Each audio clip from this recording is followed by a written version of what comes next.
Amzala kamzala. Awu yalibona mfana. Yalibona ilanga linjani manje? Elanga selitshonile. Ayisola laphi mzala? Eish.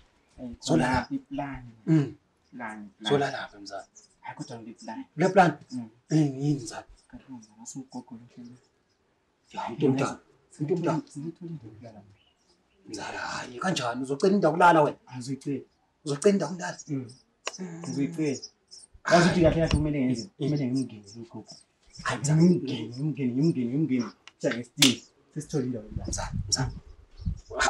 Uyazithemba? Ngiyasithemba Mzala mina ngeke.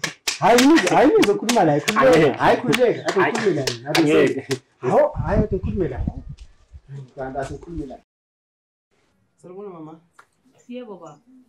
Awusemuhle nje. Semuhle mntana. Hayi muhle. Ngiyakuzwa baba. Ngoba umama ulo baba endlini. Ubaba atshona kudala mntana. Watshona? Ye. Hayi ngize ngikuthandile. Yami khona ngizibonela isimomondiyo yazi mama. Futhi mfana wayikhuluma indaba shuwa. Usungithandile baba. Hayi ngikuthandile mama. Yebo be. Hayi ngikuthandile. Lami sengakuthanda njalo ngokukhuluma kwakho lokho. Ngempela. Shuwa. Hayi kunisagcina umhlala abantu abahle njengawe so. Yebo. Awende la uyazi ukuthi mfana shuwa. Umuhle shuwa. Akungibone senyana lami noma ungathi njani iyakinyana mfana. Mfana. Hayi ngikuthandile. Ushuthi sona ungaba umbaba endlini kodwa ngiyakubona. Ngaba umbaba endlini. Fanele. Obhe, Solani. Khathi lona igama lakho vele wena umbani? Igama lami nguBheju. Ubheju? Yeah. Kuthi wakhula amabheju mfana ngiyakubona. Yeah, kuna amabheju. Hayi impilo yenhle ngayithola sengisukweli kakhulu. Yeah, ubona ke wena ungaba ubaba. Uthi uthatha ihandbag vele ngaba. Jana mina umuntu into zakhe. Ngile moto endlini zami baba wathi eshona vele wachiya ku right. Wachiya ku right. Indlu ikhona.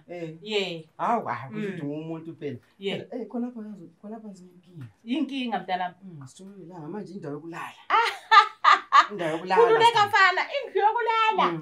Indawo yokuthi lilale nje. Indawo yokulala. Lo mfowendo. Ya lo mfowendo yena lo. Jana mfana masithatha ikhona so. Uzabona ukuthi endlini kunjani. Kuyalaleka. Le moto kodwa uyazi kuyidrive. Hayi moto ngiyachaya, mina ngiyashayela. Yeah. Ngokushayela le amagiya 24 yabathi ama-truck amagonyeti. Boya sambe. Sambe hayi sambe. Futhi ya. Izinto ziyenzakala. Abana behambe ngosuku.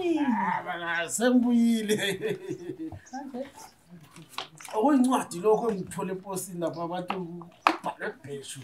Nginelifundileyo nkosikazi. Hayi. Uzobona ukuthi kuyini khona lapha. Abana behambe ngosuku. Abana. Beju? Bamba. Buya lapha mntana.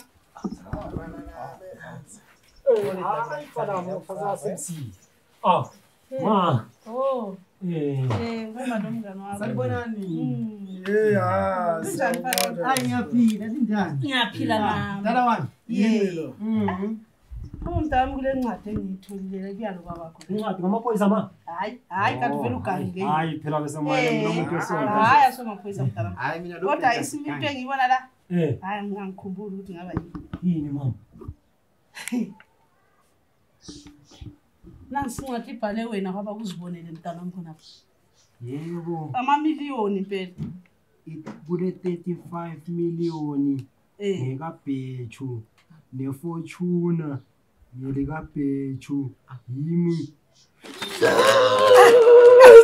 Kuphela kazifa. Kubuya.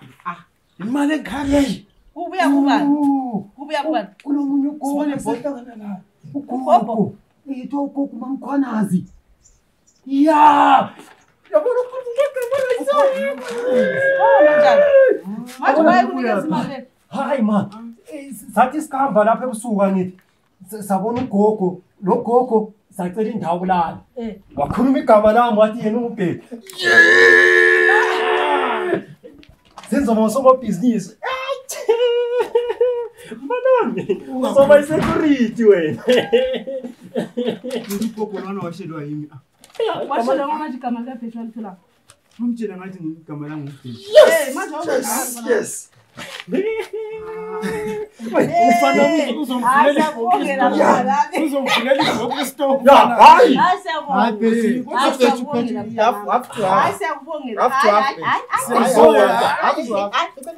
phela. Asikufuni.